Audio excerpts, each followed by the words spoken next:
वाहिगुरू जी का खालसा वाहिगुरू जी की फतेह। धन धन गुरु तेग बहादुर महाराज सच्चे पातशाह जी जिन्हां दी शहादत 11 नवंबर सन 1675 दे विच होई जी, दिल्ली की धरती ते चांदनी चौक विखे। सत संगत जी, मैं अज ये बेनती आप जी नाल सांझी करन जा रहा हाँ भी जिस अस्थान ते धन धन गुरु तेग बहादुर महाराज पातशाह जी नूं शहीद किया गया अते जिस अस्थान ते गुरु तेग बहादुर महाराज पातशाह जी दे पावन धड़ दा संस्कार किया गया, ये जिहड़े दो अस्थान ने जिन्हां दो अस्थानां ते अज दिल्ली की धरती ते बहुत ही सुंदर मनमोहक गुरुद्वारा साहिबाना की उसारी हो चुकी है जी। अज असी उत्थे जाके नतमस्तक होने आ। पहला अस्थान है गुरुद्वारा सीसगंज साहिब चांदनी चौक विखे अते दूसरा अस्थान है गुरुद्वारा रकाबगंज साहिब। अज आप जी दे नाल मैं ये विचार साझे करन जा रहा हाँ भी शायद ही साडे विचों बहुतियां नूं इस गल दा पता होवे भी ये जिहड़े दो अस्थान ने गुरुद्वारा शीशगंज साहिब वाला जिथे महाराज जी नूं शहीद किया गया अते दूसरा अस्थान गुरुद्वारा रकाबगंज साहिब वाला जिथे गुरु तेग बहादुर महाराज पातशाह जी दे पावन धड़ दा संस्कार किया गया। इन्हां दोवां ही अस्थानां दी जिहड़ी उसारी है वो किस ढंग तरीके नाल होई, ये जिहड़े दोवें अस्थान ने ये किवें होंद विच आए। सत संगत जी, अज दे इस प्रोग्राम नूं मैं आप जी नूं बेनती करना चाहांगा भी वध तो वध सिख संगतां नाल शेयर जरूर करियो जी, तां जो साडे विचों बहुतियां नूं इस गल दा इतिहास पता लग सके भी जिहड़े अस्थान दिल्ली की धरती ते गुरु तेग बहादुर महाराज जी की पावन शहादत दे नाल संबंधित हन, उन्हां अस्थानां दी जिहड़ी उसारी है वो किस ढंग तरीके नाल होई, वो अस्थान किवें होंद दे विच आए, क्योंकि इस इतिहास का जानना बड़ा जरूरी आ। अज असी गुरु तेग बहादुर महाराज जी का 400 साला प्रकाश उत्सव भी मना रहे हैं अते गुरु तेग बहादुर महाराज जी का शहादत का दिन भी मना रहे हैं। पर साडे विचों मैं अफसोस नाल मैनूं ये गल कहनी पैंदी है भी साडे विचों बहुतिआं नूं गुरु तेग बहादुर महाराज जी दे पावन इतिहास की सही जिहड़ी जानकारी है वो सानूं है ही नहीं। गुरु तेग बहादुर महाराज पातशाह जी ने किन्नी पावन बाणी किन्ने कु शब्द गुरु ग्रंथ साहिब विच जिहड़ी उन्हां दी पावन बाणी है किन्ने रागां विच किन्ने शब्द उन्होंने उच्चारण कीते साडे विचों शायद ही होवे बहुतिआं नूं पता होवे। उन्हां दे इतिहास दे नाल जुड़ियां होईयां घटनावां जिहड़ियां ने वो भी साडे विचों बहुतिआं नूं पता ना होणगियां। सो खैर गल ये साध संगत जी सांझी करन वाली है, इस गल नूं ख्याल च रखो।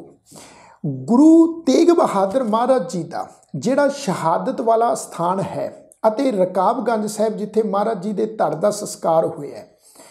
वो दोवें अस्थान जिहड़े हन उन्हां दी होंद किवें होई, मैं ये गल समझदा हाँ भी ये दोवें अस्थान उस दिन होंद विच आ गए जिस दिन गुरु तेग बहादुर महाराज जी ने अपने पावन चरण जिहड़े हन इन्हां दोहां ही अस्थानां ते पाए। गुरु तेग बहादुर महाराज पातशाह जी नूं जदों जिस अस्थान ते चांदनी चौक विखे शहीद किया गया अते उन्हां दे नाल भाई मती दास भाई सती दास भाई दयाला जी हुणां नूं शहीद किया गया, वो अस्थान उस दिन तो होंद विच आ गई जी। पर एक गल ये विचारन वाली है भी गुरु तेग बहादुर महाराज सच्चे पातशाह जी की शहादत तो बाद गुरु गोबिंद सिंह महाराज सच्चे पातशाह जी का जिहड़ा है वो समा आया। गुरु गोबिंद सिंह महाराज पातशाह जी दे ज्योति जोत समान तो बाद सरदार बाबा बंदा सिंह जी बहादुर का वक्त आया। बाबा बंदा सिंह जी बहादुर दे सन 1716 में शहीद होने तो बाद सरदार जरनैलों के समय आए, जिमें सरदार नवाब कपूर सिंह जी, सरदार जस्सा सिंह जी आलूवालिया, सरदार जस्सा सिंह जी रामगढ़िया, सरदार अकाली फुल्ला सिंह जी, सरदार हरी सिंह नलूए वर्गे महान जरनैलों का सरदारां का वक्त आया। पर ये जिहड़े दोवें अस्थान सी गुरु तेग बहादुर महाराज जी की शहादत के नाल जिहड़े संबंध रखण वाले स्थान सन, इन्हां अस्थानां दे उपर उस वक्त दे विच जिहड़ी है वो गुरुद्वारा साहिबाना की उसारी नहीं सी होई, कोई यादगार सुशोभित नहीं सी कीती गई। सब तो पहला गुरु तेग बहादुर महाराज जी दे जिस अस्थान ते उन्होंने शहीद किया गया, इस गल नूं हमेशा याद रखो। उस अस्थान ते जिहड़ी सब तो पहली यादगार बनाई गई, वो पता है जी किन्ने बनाई सी? वो यादगार बनाई सी सरदार बघेल सिंह जी हुणां ने। सरदार बघेल सिंह जी करोड़ ਸਿੰਘੀਆਂ मिसल के सरदार सन। जदों सरदार बघेल सिंह जी हुणां ने दिल्ली नूं फतेह किया, दिल्ली की धरती ते लाल किले के उपर जो केसरी निशान साहब चुलाए गए खालसे के, उदों सरदार बघेल सिंह जी के मन में यह भी विचार आया भी दिल्ली की धरती ते गुरु साहिबाना ने अपने पावन मुबारक चरण पाए हैं। ते सब तो वड्डी गल भी दिल्ली की धरती ते धन गुरु तेग बहादुर महाराज पातशाह जी नूं शहीद किया गया, उन्हां दे नाल उन्हां दे प्यारिਆਂ नूं शहीद किया गया। जिहड़े अस्थान ते महाराज जी हुणां नूं शहीद किया गया जी, वो अस्थान किस जगह ते हैं? सरदार बघेल सिंह जी के मन में ये सारे ख्याल आए तो उन्होंने फिर मन बनाया, अपने जिम्मेवारी लई भी जेड़े जेड़े अस्थानां ते महाराज जी हुणां ने चरण पाए आ अते जेड़े अस्थान ते गुरु तेग बहादुर महाराज जी नूं शहीद किया गया, उन्हां अस्थानां दे उपर यादगार कायम की जाए। सत संगत जी, इस गल नूं याद रखो।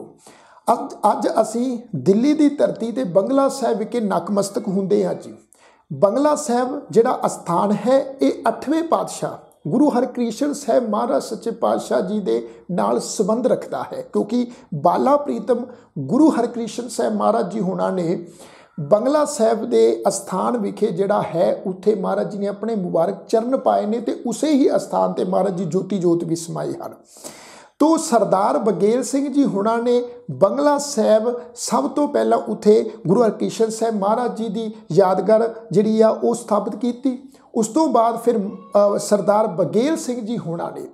जिथे माता साहब कौर जी जिहड़े हन अकाल चलाना कीते आ, ते माता सुंदर कौर जी दिल्ली धरती ते जिथे अकाल चलाना कीते आ, वो अस्थानां नूं लभे आ। उन्हां अस्थानां ते मातावां दी जिहड़ी है वो यादगार उन्होंने कायम की। सब तो मुश्किल इस गल विच आई, जिस जगह ते गुरु तेग बहादुर महाराज पातशाह जी नूं शहीद किया गया सी, वो जगह नूं लभण दे विच सब तो भारी मुश्किल जिहड़ी है सरदार बघेल सिंह जी हुणां नूं जिहड़ी है वो आई, क्योंकि उस जगह का उस अस्थान का पता नहीं सी लग रहा भी किहड़े अस्थान ते गुरु तेग बहादुर महाराज पातशाह जी नूं शहीद किया गया, क्योंकि उस जगह के उत्ते मुसलमान भाईचारे वालों इस्लाम वालों उस जगह के इर्द गिर्द जिहड़ी सी एक तां कोतवाली बना दी गई सी, दूसरा उस स्थान के लागे मस्जिद की उसारी हो चुकी सी। हुण सरदार बघेल सिंह जी नूं मुश्किल आ रही सी भी वो अस्थान किहड़ा है जिस स्थान ते 9वें पातशाह जी शहीद हुए हैं। इतिहास दसदा है भी फिर सरदार बघेल सिंह जी हुणां नूं भाल करदियां करदियां उस माशकी के बारे पता लगा, जिस माशकी ने पानी ढोण वाले माशकी ने गुरु तेग बहादुर महाराज जी की शहादत तो बाद उस अस्थान नूं पानी दे नाल धोता सी। सरदार बघेल सिंह जी उस माशकी की घर वाली नूं मिले। वो माशकी की जिहड़ी घर वाली सी उस समय काफ़ी बजुर्ग हो चुकी सी। उस बजुर्ग औरत ने सरदार बघेल सिंह जी हुणां नूं दस्सिया भी वो जिहड़ा बोर्ड का बृक्ष आ, जिस बृक्ष के लागे एक मसीत बनी हुई आ, उस मसीत के लागे ही जिहड़ा है गुरु तेग बहादुर महाराज पातशाह जी नूं जालम सरकार वालों शहीद किया गया सी, वो साका वरतिया सी। सरदार बघेल सिंह जी उस अस्थान ते पहुंचे, उत्थे नतमस्तक होए अते फिर सरदार बघेल सिंह जी हुणां ने सब तो पहली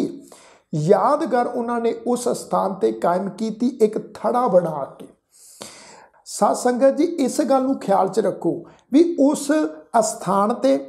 थड़ा साहिब बनन तो बाद भी काफ़ी मुश्किलों का जिहड़ा है सिख संगतां नूं सामना करना पिया सी उस स्थान के उपर गुरुद्वारा साहिब की बिल्डिंग नूं सुबाएमार करन दे विच, क्योंकि उस स्थान ते जिहड़े मुसलमान भाईचारे के लोग सन उन्होंने इतराज़ जता दिता, क्योंकि उत्थे मसीत बनी हुई सी, उत्थे कोतवाली भी लागे सी, ते मुसलमान भाईचारे ने इतराज़ जताया भी इस जगह के उत्ते कोई भी जिहड़ी यादगार है वो कायम नहीं हो सकती। पर कहते हैं भी सरदार बघेल सिंह जी हुणां ने विच पै के ये गल साफ ते स्पष्ट उन्हां लोकां नूं कह दित्ती भी ये जिहड़ा अस्थान है ये अस्थान खालसे दा अस्थान है अते खालसा इस अस्थान दे उपर काबज होए बिना जिहड़ा है वो नहीं चुप रहेगा। तो उस वक्त कहते हैं भी वजीरे आजम ने जिहड़ा उस समय दिल्ली का वजीरे आजम सी उन्हें आप विच पै के सियाणप तो कम लैंदिया सरदार बघेल सिंह हुणां नूं कह दिता भी मसीत वाले पासियों भी अते जिहड़ी कोत वाली पासियों भी थोड़ी थोड़ी असी जगह जिहड़ी है वो छड्ड देवांगे अते तुसी कोत वाली दे लागे एक बरांदरी यानी कि एक कमरा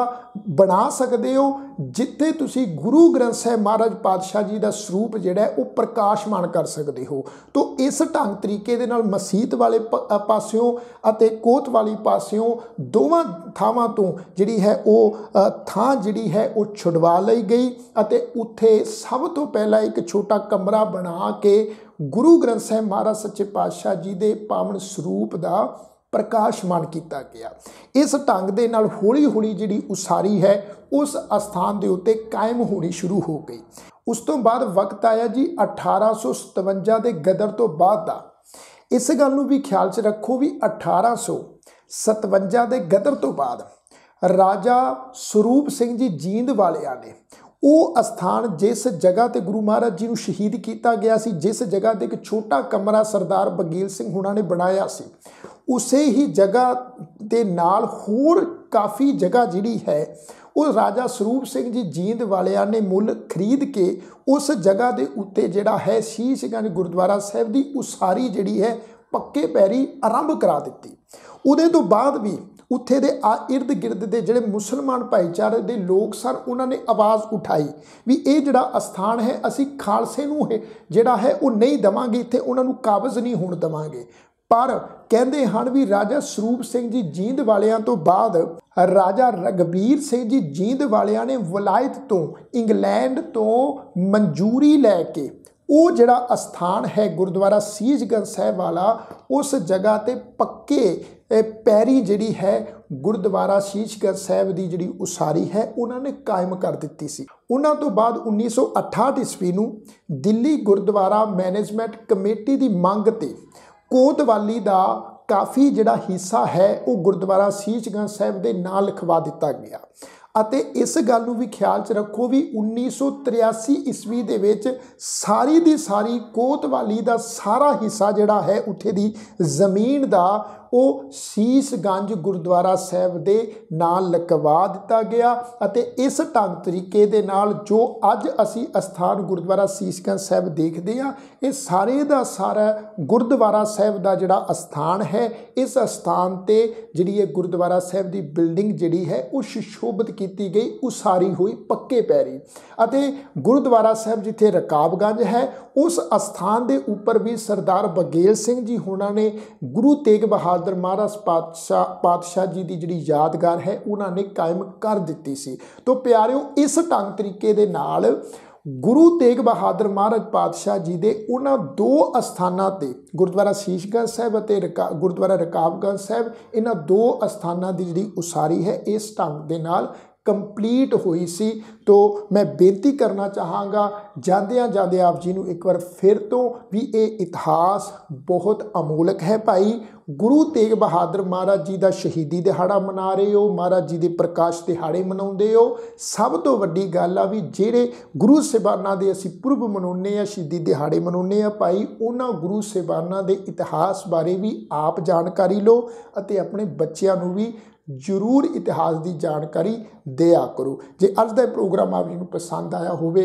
लाइक जरूर करियो, कमेंट करके अपने विचार जरूर दिओ ते वध तो वध संगतां दे नाल जरूर शेयर करियो जी। सारिਆਂ ਦਾ तहे दिलों धन्यवाद। आखो जी वाहिगुरू जी का खालसा वाहिगुरू जी की फतेह।